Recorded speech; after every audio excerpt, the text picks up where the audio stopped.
All right. Good morning. How's everybody doing? I'm just so happy and elated to be in church today. I told Demita as I woke up this morning, I got up at 6, just walked around the house. I went outside and I looked outside my backyard and I saw the grass. And I just felt some kind of way because I know in a week or so when I look outside, there's not going to be any grass there. It's going to be nothing but sand and dirt. Going back to the Middle East, I really don't like it over there. But, we all got to do what we got to do when we got to do it. Yeah. When the Army calls, so we go. And I just appreciate everybody coming to support. Not me, just coming to support the church. The church is bigger than me. It always has been. Amen. And so I appreciate everybody coming out and share with us and see what the Lord has for us today. I ask you to continue to be in prayer for the church and be in prayer for me as I go to my 4th deployment to the Middle East, that the Lord would just have his way and rule in the way it needs to go. Amen. And everything go out right. I'm just thankful for God, and I just know everything's going to work out. Yeah. And 9 or so months, we'll meet again and talk about it. As for today, I got the word for the Lord. Let's go to Philippians chapter 2. We're going to look at verses 12 through 15.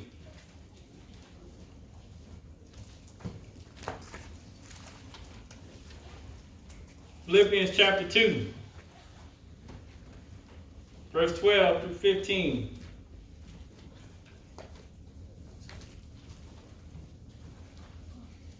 If you haven't, say amen. I know by those who haven't, we stand as well. I know. That's Philippians chapter 2, verses 12 through 15. Good thing about Philippians in the New Testament is almost at the back. So if you have the Bible, that's a quick way to find it. Or use table of contents. That's what I do. Back then, in Vacation Bible School, they used to make us memorize all the books of the Bible. All right, Philippians chapter 2, verses 12 through 15.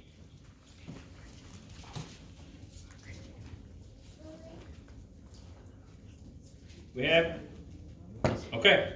Philippians chapter 2, verse 12 through 15, and it reads, "Wherefore, my beloved, if ye has always obeyed, not as in my presence only, but now much more in my absence, work out your own salvation with fear and trembling. For as God was working in you, both to will and to do his good pleasure. Do all things without murmuring and disputing, that you may be blameless and harmless, the sons of God, without rebuke, in the midst of a crooked and perverse nation, among whom ye shine as lights in the world." You may be seated. You may be seated. All right, church, the topic for today's message is going to be feet to the faith. Feet to the faith. And Father, we just thank you for this day. We thank you for all many blessings and forgive sin and shortcomings. Lord, we just thank you for our life, health, and our strength. Thank you for just giving us this moment to come here to learn more about you, to grow in you, Lord, that when we go out, we'll be better than when we were coming in. Not just for us, but for our family, our friends, our community, even our country. Lord, as I decrease and you increase, we ask you to move those things out of our mind and keep us from focusing on you. In Jesus' name I pray, amen. Amen. Amen. Feet to the faith, feet to the faith. All right, last week, we talked about having a new song. We said go from the song from pain to praise. And that was in Psalms 40, verses 1 through 3. And we talked about it and we said God will put a new song in our mouths. We don't have to keep singing the same old song in our lives. We can have a new one. We don't have to have the same despair, the same heartache, the same heartbreak, always saying you broke or things not working out. God said you can put a new song in your mouth if you want him to. And we find those 3 things we can do to make that happen. First thing we talk about, we put pride to the side. Second thing, we say you got to endure the struggle. And third thing, you have to decide that you want better. Yeah. So hopefully the people this week were singing a new song than what you sung the previous week. Yeah. Now that we finally got tired of singing that old song and have decided to allow God to put a new song in our mouth, we have to put feet to the faith. Yeah. That means you got to act on your own behalf. Oh, yeah. It's been said that belief comes before faith. Yeah. Keep in mind, all abstract knowledge is based on belief. All right. Like my book here. What color would we say this is? Black. How do you know that? How do we know this color is black? Why is this not yellow or red or orange? How do we know? How do you know that this color is black? Because that's how you was taught, right? So that's all abstract knowledge going off based off your belief. Somebody told you that was black and you believed it. All right? None of us got a color spectrum, and even somebody who made up the color spectrum, somebody had to name it black, blue, yellow, orange. We just believed it. So all abstract knowledge is based on your belief. Oh, yeah. Faith, therefore, is related to belief because faith supplies the conviction that that belief is true. Come on, man. So if you have the faith and you believe that this is black, and you convicted in your mind that no matter what I say, I can say this is orange. And you will say, no, Jay, that is black. So you have conviction in your heart because you believe that to be the truth. And that's your faith. Make it plain, Pastor. And in Hebrews 11:1 says, now faith is the substance of things hoped for and the evidence of things not seen. Right, so simply put, faith is conviction to act on your belief. Yeah. Faith is conviction to act on your belief. If you didn't believe it, you wouldn't act on it. All right. For example, all of us that have that job, if we didn't believe that after 40 hours of hard work, come on with it now, that the job wouldn't pay us, would we go? Would you do it if you didn't think that you would get paid for it? Your faith is based on that belief. The belief that, hey, they're going to pay me. We sit down, we negotiate whatever salary, whatever hourly rate, and say at the end of me doing my part, that somebody's going to do their part. Right, you got to have faith in your conviction with that belief. You believe that they're going to do it, so therefore you what? You act upon it. You act on that faith. You go to work. They say be there 8 to 5, you there 7:55, and leaving at 8. No, we leave about 8. Yeah. We leave about 8.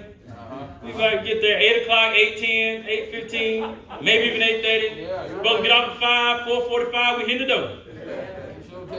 But whatever it is, you acting on your faith of what you believed was going to happen. So therefore, the more belief you have equals more faith. The less belief you have equals less faith. So then, to put your feet to the faith, you must first believe enough to act. All right. Matthew 17:20, Jesus talking, he said unto them, because of your unbelief, for I verily say unto you, if ye have faith as a grain of a mustard seed, you shall say unto this mountain, remove hence to yonder place, and it shall remove, and nothing shall be impossible unto you. Jesus saying, you don't have to have a lot of faith, but just enough to cause you to act. Which brings us back to today's text. In Philippians chapter 2, look at verse 12. From this, we're going to use the case study in the book of Esther. We're going to talk about that. What are the 3 things that's telling us we got to do to act on our faith, to put the feet to it? If we say we believe it, a lot of us say we believe things, but if we don't put the action behind our belief, what good is the belief? The weatherman said tomorrow, what did it say, 80% chance of rain? Is that right? If I read it right? 70, 80, about the same. It's supposed to rain. All right? It said it's supposed to rain. We know it. So if you go out the house without an umbrella or dressed appropriately for the weather, what good did it wasn't for you to know that it was supposed to rain if you don't do nothing about it? All right, so you got to have some actions on that. And so it's 3 things that we learned from today. And the first thing you got to do is you got to put feet to the faith. You got to heed the salvation call to arms. You got to heed the salvation call to arms. That means we're saying we want to be free, we want to deliver, we want to be from these habits, from these attitudes that we have. We ask the Lord to do something for us. And he's giving you the bugle call. We know in the army, they get a bugle call, everybody got to form up. So you got to heed the call. He's saying, hey, you want some change in life? I'm about to call you to line up and get in formation so you can make it happen. And it's saying you got to apply yourself. In Philippians 2, verse 12, it says, wherefore, my beloved, as ye have always obeyed, not as in my presence only, but now much more in my absence, work out your own salvation. Y'all see that? Work out. Everybody thought the Lord was supposed to do it. Work out your own salvation. When it's saying about work out your own salvation, it means you got to apply yourself to living in a manner worthy of the gospel of Christ. That means obedience to God. to do what he calls you to do when he tells you to do it in order to get your new song you said you wanted last week. You can't live any old kind of way, doing any old thing the way you want to do it, and expect our salvation to come to pass. You're going to get exactly what you got. We have to be willing to put in some work, not on our terms, but on God's terms. So we can't show up when we want to. We can't act right when we feel like it or when the situation works itself. Verse 12, it says, work out your own salvation with fear and trembling. Let's go to Esther chapter 4. For our case study. Let's go to Esther. I'm going to show you this in action. Esther chapter 4. We're going to start at verse 10. While you're finding Esther chapter 4, verse 10, remember if you read the book of Esther, it's not that long, but you find in Esther 1 that Mordecai, who is related to Esther somewhat, her mom and dad died, so he took her in. Okay? So he's related to Esther. They're all Jews. The Jews are exiled at this time. They're in the kingdom of Persia. So they're not even citizens there. And so as such, they're not really getting all the rights that everybody else does. And you come to find that in Esther 2, that Mordecai is there, and there's a guy named Haman. And he's been elevated in the king's province. And so when Haman comes around, everybody reveres him and gives him respect and all these things and bow down to him. And he walks by Mordecai, and Mordecai doesn't do that.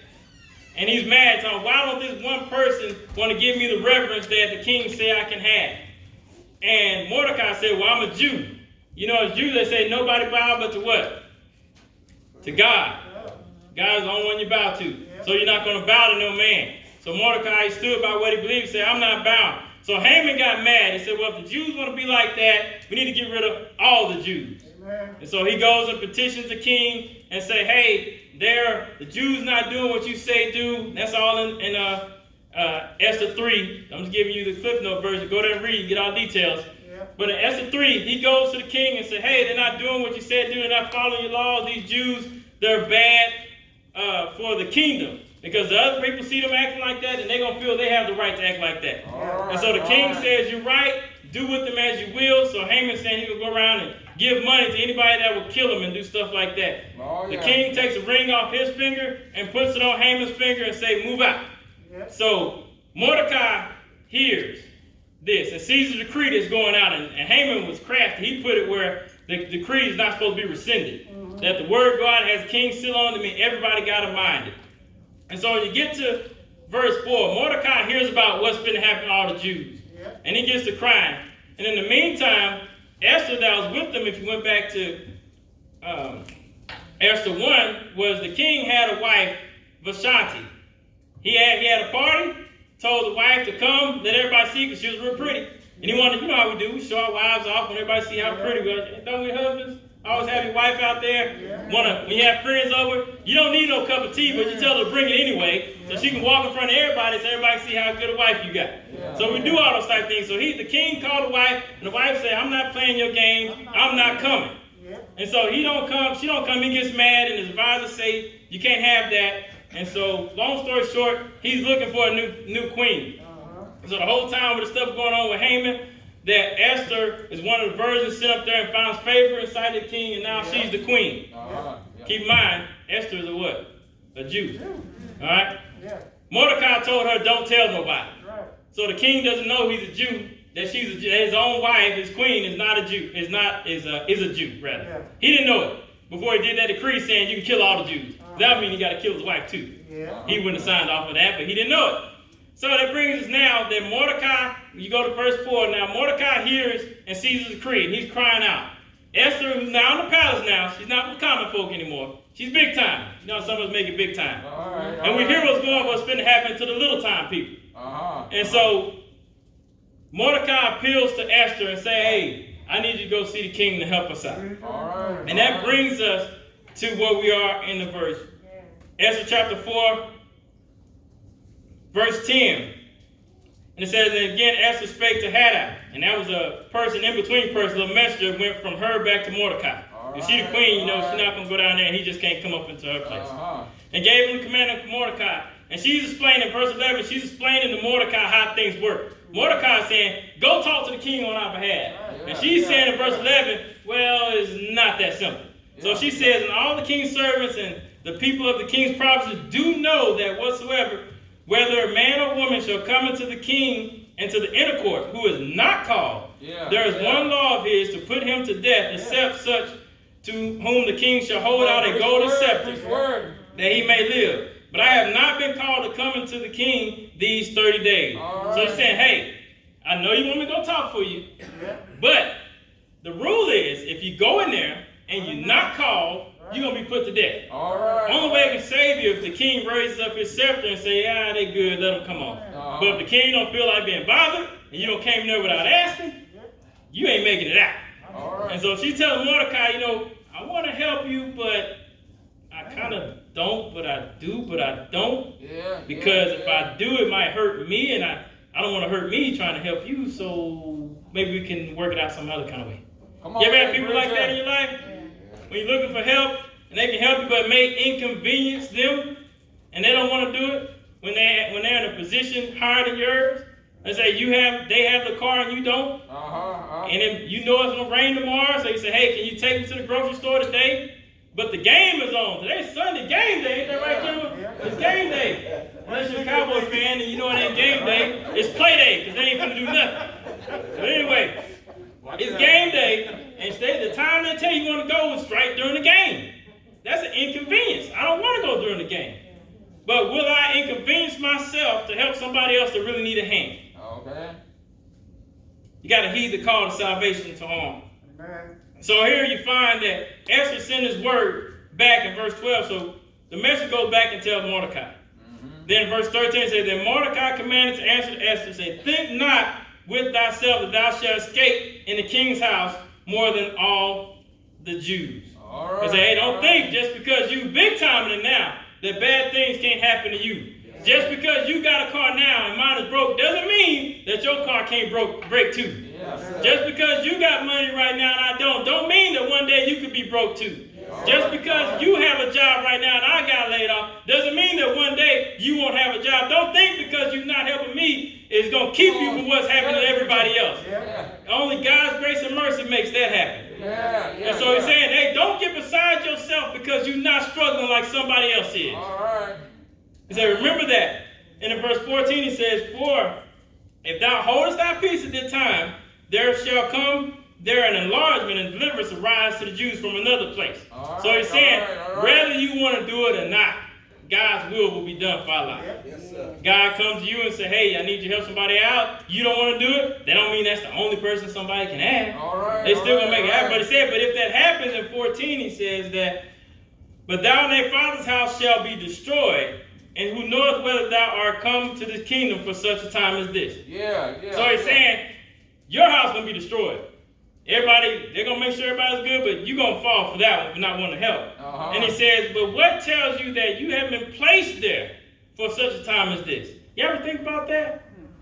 The position you are in? You ever think, how did you get there? Why you? Could it be that the Lord saw something in you to put you there so you can be there to help somebody else? Help your people in their own salvation? Come on, say it, preacher. The Jews are in exile.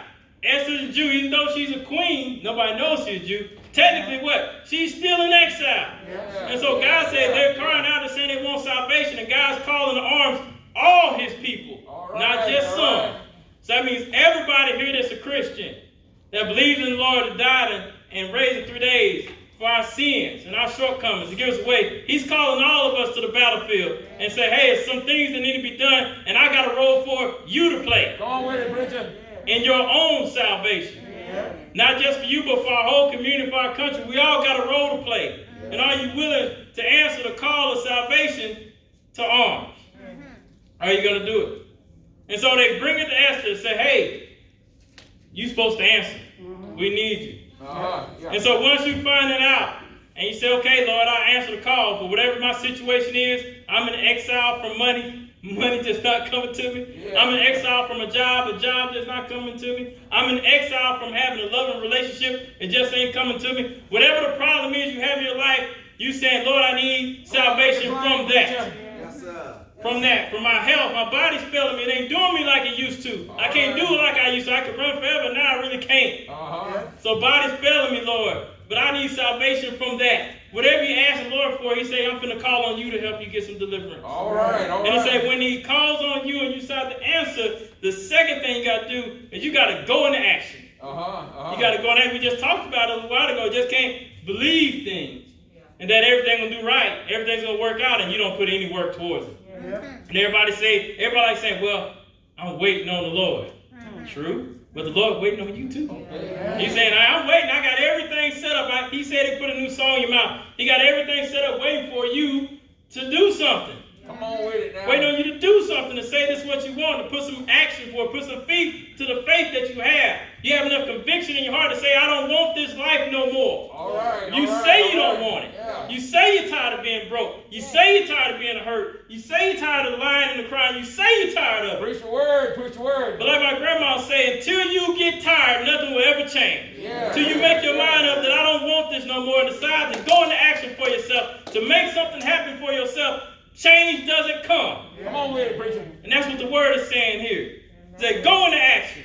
So he kicks it back to Esther and say, hey, maybe you'll put there for such a time as this. Esther 4, chapter 4, verse 15. Then Esther bade them to return to Mordecai with this answer. She said, okay, well, I thought about tell Mordecai this. And she gives her answer. She says, go, gather all the Jews that are present in Shushan, and fast ye for me, and neither eat nor drink 3 days, night or day. I also and my maidens will fast likewise. And so I will go unto the king, which is not in accordance to the law, and if I perish, I perish. All right. So she's telling Mordecai, okay, I hear the call, but I need y'all to what? Pray for me. Yes. I need y'all to pray for me. I need the strength to do something, because she even said something, I'm going to go, which is not according to the law. He said, I'm doing something I'm not supposed to be doing. The law says, unless you're called by the king, you can go in there. She said, I'm going to go, but it ain't the way the world say I'm supposed to do it, but I'm going to go. God ever tell you to do something the world say that's not the way you're supposed to do it? God tells you to love thy neighbor, but the world tell you they mean to you, you're supposed to hate them. God tells you to treat other people like you want to be treated, but they were mean to you, so you want the world say be mean to them back. God is telling you to do something that goes against what everybody else says is supposed to be done. That's what he's calling you to do. He put Esther in that position for her to make that happen for the people. All right. And so she's saying, okay, y'all pray for me. All of us in church, we always say that. We say, hey, y'all pray for me to give me the strength. Sometimes it's going to take more than just you to get it done. You and your faith only take you so far. You need a little extra help. That's called intercession. You got to have people praying for you. Some of us are where we are in life, not for what we've done, because we had some grandparents back in the day praying. Praying. We had some people thought about us and dedicated our lives to the Lord early like these parents did today. Early enough. He did. Victoria or Amir. I keep that eyes throwing me off. I keep wanting to say Asmir, but Amir. All right. They don't know what's going on. But the parents put them up there and praying for them, interceding on their behalf. So when they're 18, 19, 25, 35, 45, something they're going through, those prayers going to be answered for them. For what the Lord did for them long ago. On this day, when the parents brought them up to dedicate them to life, that's when their blessing happened. So it's saying in prayer, the things you're going for, somebody don't pray for you. Somebody don't intercede for you on your behalf for things to happen. You just didn't get there. It wasn't just you, not how smart you are, how crafty you are, how many people you know. It wasn't that. It was the Lord and somebody was on your side making it happen. So never think you did it. Somebody laid it out on the line for you to be where you're at today. Some people pay some cost for us to be able to vote. So you need to get out there and vote. Somebody paid for it. You need to get out there and vote. But I'm saying, it's a call to action. Say, go into action. And she's saying, y'all pray for me, and I'm going to go in there. How many of y'all go in there anyway? You know what you're supposed to do? You know what the whole world is saying about it? He said, but do you have enough faith in your belief? Not my belief. You can't say, well, mama taught me this or grandma said that. What do you believe? Some of us been in this world 10, 20, 40, 50 years. By now we have deduced what we think is right or wrong in our own mind. We got to have our own belief on how how stuff works. And do you have enough faith in your belief in God that He gonna work it out on your behalf? You willing to go stand like He tell you to? Yeah. Do you have a conviction on your own beliefs of what God can do for you? All right. To go into action. So Esther said, okay, thou shalt call the Lord God. I'm not sure. What we just say? Faith is what? A mustard seed. Yeah, she's already talking, doing that back talk. Well, I'm going to go. It's against the law.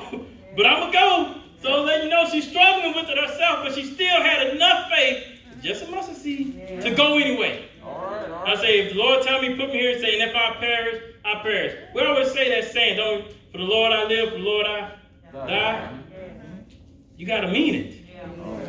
Say, well, if this costs me what I have, and me standing up for my coworker, if it costs me my job, and me going out there in the community and speaking on some injustice, whatever's wrong, if it costs me friends, and me going out here and doing what God called to do costs me something, I know whatever it costs, God can replace it and then some, because I trust Him enough. He wouldn't have called me out there to do it if He was going to leave me flapping. All right. So I'm willing to go into action. And after you go into action, the third thing you got to do when you have feet to the faith, you heed the call of salvation of arms, you go into action, and the third thing, and the most rewarding, is you watch God work. Yeah. You watch God work. Yeah. First, you got to put in some work. Yeah. But then you got to watch God work. We go to Esther chapter 5, verse 1. Yeah. All right, Esther already said, y'all pray for me these couple days. I'm going to be praying. My bridesmaid, my servants, they call them maidens. My maidens going to be praying with me, fasting. Ain't nobody eating and drinking. Keep in mind, they're in the desert, man. I've been out there. It's hard not to eat and drink. Yeah. That's a struggle. Yeah. That sun don't be playing. No. But they made a commitment that they would do that for those 3 days. And so now, chapter 5, verse 1, it said, now it came to pass on the third day that Esther put on her royal apparel. She didn't just go looking any old kind of way. You go over the job interview, you got to put on some good clothes. Yeah. Get your best stuff out the closet and clean that up and go in there. Don't just go in your kind of way and say, well, the Lord told me to come to this job. Just go in there in your pajamas. You ain't getting it. Nope. It's still something you got to do on your behalf. All right, so she put on her royal apparel and stood in the inner court of the king's house over against the king's house. And the king sat upon his royal throne in the royal house over against the gate of the house. So the king is right there. She goes to the inner court. She see him. He looking at her. And I wasn't there, but in my spiritual imagination, I'm sure her knees were knocking a little bit. Yeah. What he seen. Because what does it say in our text? We go back to Philippians 2:12. I'll read it for you. It said, wherefore, my beloved, ye has always obeyed, not as in my presence only, but now much more in my absence. Work out your own salvation with fear and trembling. So it's saying when you go to do it, it's not saying you're going to be absent of fear. You're going to be scared going to do something that you're not sure how it's going to work out. You know your credit is so-so, but the Lord told you to go in there and apply for that loan. Yeah, we're going to go in there, but we still know our credit is so-so. It's a little fear and trembling. Nobody want to be embarrassed telling you rejected, you can't have no loan. Then you got to try to walk out with your head up. I'm not the only one who had that happen to me. It's not something that you like. And so when there's stuff that we don't like, we try to put ourselves in a position where we don't have to go through it. So when it comes to it, we're like, well, I can't do that. My credit not the best. No, it ain't meant. God didn't mean it. How do you know? You didn't put no faith out there if God told you to go in there and apply anyway. But here he's saying, watch God work. So she's out there. Fear and trembling. They say you got to do it with fear and trembling. Yeah. But you got to do it. Yeah. With fear and trembling, you go out there. And it was so when the king saw Esther, the queen, standing in the court, that she obtained favor in his sight. And the king did what? He held out to Esther the golden scepter that was in his hand. Yeah. So he said, okay, she can come. Can you understand? If somebody walked there, the people are already ready to strike you down if you don't raise that gold scepter up. So he raised it up, and so God made a way for her to make it on over to the king. God did his part initially. But there's still more work to do. But some of us get past the first gate and think, I made it, I got it made. Then we find out a lot of athletes. They make it, they get drafted. And I got it made, they quit putting in the work. They get to training camp out of shape and all that stuff, and end up getting cut. But I thought you had it made. You thought too quick. All right, so they think they got it. So there's still more work to be done after you have one success. That doesn't mean it's over. It's never over for you till we in this church and you out here in front, laid in a box. That's when you know it's over. Until then, there's still work for you to do. All right. And so Esther got the golden scepter. The king raised the golden scepter for Esther, and she drew near and touched the top of the scepter. Then the king said unto her, What wilt thou, Queen Esther? And what is thy request? It shall be given thee to half of the kingdom. So now, God made a way for her to get there. He already gave her the message for her to do, and now she got to work it out. God makes a way to put you in those positions to make things happen and need to happen for his people. It's not just you. Keep in mind, you're one of his people. But God never blesses somebody just so you can get out there and showboat and say all the stuff that you have. It's there to also encourage somebody that if you did it, and the Lord did it for you, that he can do it for them too. It's encouraging. People want to hear your story. They want to know where you done came from. Don't be so ashamed of the stuff we've been through that we see somebody else going through. We don't want to go to talk to them. Then they got to know where we done came from. You know, I struggle with substance or something, but you don't want to go tell somebody that because you don't want them looking at you crazy. All right?